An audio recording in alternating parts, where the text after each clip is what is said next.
You've done it 1,000 times. You pop a stick of gum, chew for a few minutes, and throw it away. Simple, harmless, right? Wrong. In those first 5 minutes, you've just released thousands of microscopic plastic particles directly into your mouth, your saliva, and ultimately your bloodstream.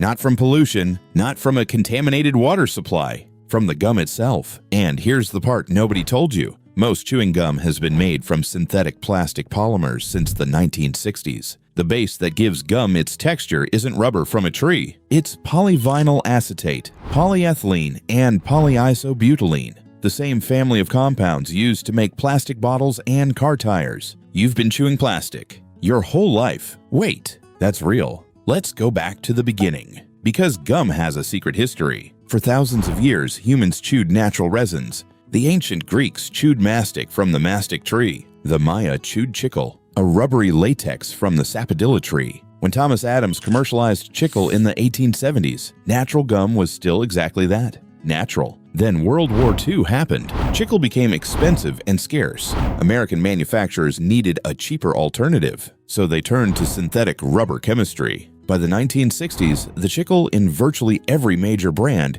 had been quietly replaced with petroleum-derived polymer blends. The flavor, the packaging, the marketing, all stayed the same. The plastic did not come with a label. Here's the specific mechanism. Gum base is typically a blend of 3 to 5 synthetic polymers. When you chew, the mechanical friction of your teeth and tongue breaks down the polymer matrix on a microscopic level. A 2024 UCLA study found that a single piece of commercial gum releases an average of 637 microplastic particles in the first 8 minutes of chewing. Some formulations tested as high as 3,000 particles per piece. Those particles don't stay in the gum. They transfer directly into your saliva. And once they're in your saliva, they go exactly where saliva goes. Now here's where it gets complicated. Because the science is new, the implications are still unfolding, and the regulatory gap is enormous. First, the size problem. Microplastics are defined as particles under 5 millimeters.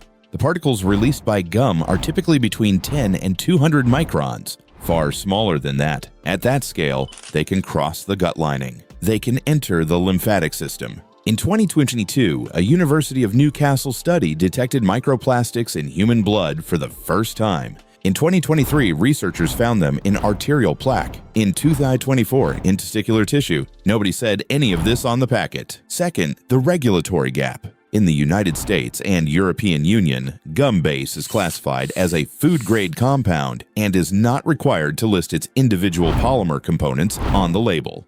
The FDA considers the full formulation a trade secret. What this means practically is that consumers have no way of knowing which specific polymers they're chewing or at what concentration. A 2025 investigation by the University of Barcelona examined 10 popular gum brands sold across 5 countries. Every single brand released microplastics during controlled chewing tests. The study, published in the journal Chemisphere, was peer-reviewed and independently replicated. 10 out of 10. Third, the exposure multiplier. Gum is one of the highest volume food products on Earth. The average American chews approximately 182 sticks of gum per year. Global production is over 560,000 metric tons annually. If each piece releases even 600 particles on average, that's a collective exposure of trillions of ingested microplastic particles per year, just from gum alone. This is happening across the gum-chewing world simultaneously, and we have no long-term human data on what the cumulative effect looks like.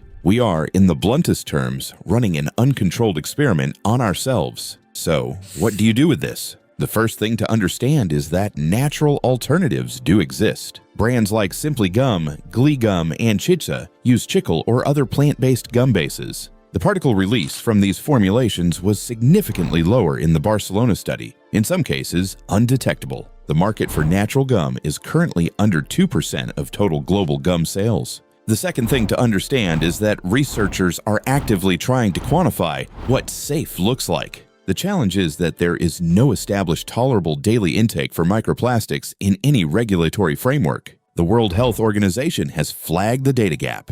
The European Food Safety Authority is in the middle of a multi-year assessment.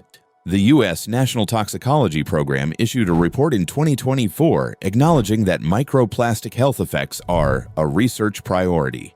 Translation: we know it's happening. We do not yet know where the line is. The third thing, and this matters, is that gum is not your only microplastic exposure vector. You're also ingesting particles from bottled water, sea salt, shellfish, indoor air, and food packaging. The gum issue is significant not because it is singular, but because it is avoidable. Unlike ocean pollution or atmospheric microplastic drift, this one you can simply stop doing. Or, at minimum, choose differently. Here's what I find remarkable about this story. The evidence for synthetic gum base has been publicly available in the scientific literature for years. The manufacturing shift happened 60 years ago. The UCLA study, the Barcelona study, these weren't classified. They were peer-reviewed. They were published. What was missing was the translation layer. Someone to sit down, read the papers, trace the polymer chemistry back to the original patent filings, and explain what it means for a Tuesday morning when you're grabbing a piece of gum at the checkout counter. That's the job. Not alarm. Specificity. The ability to say, here is the exact molecule, here is the exact mechanism, here is what the current evidence says, and here is what it doesn't say yet. The systems we live inside are rarely evil. They're mostly just legacy decisions made in a world that didn't have the measurement tools to understand what they were doing. The gum-based switch made economic sense in 1960. In 2026, we have mass spectrometers that can detect particles at the nanogram scale. We can see what we couldn't before. That visibility is the first step toward every correction that has ever mattered. The question isn't, is this real? It clearly is. The question is what you do the next time you're standing at a checkout counter. Subscribe to Wait. That's real. New deep dives every Wednesday.